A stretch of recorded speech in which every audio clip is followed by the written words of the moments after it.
Hi, this is Rick Brandenburg for Turf Bugs and Rock and Roll. And some of you may remember back late spring, early summer, I put up a video and I talked about how here in North Carolina we had captured in our pheromone traps fall armyworm moths really earlier than I had ever seen them. And I said that's a wake-up call because they always migrate up from South Florida and the Gulf Coast every year.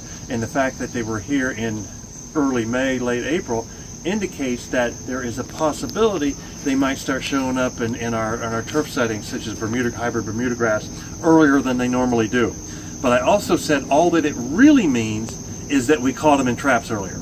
That's the only true take-home message we can have, but it should alert us to the fact that we really need to be cognizant of the fact that they could show up early. So here's the reality of it.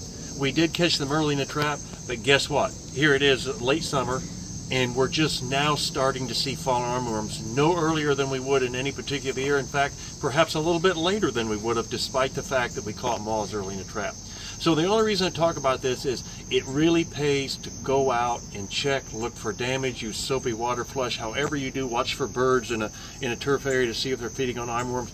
Don't go with what somebody's best guess is early in the year.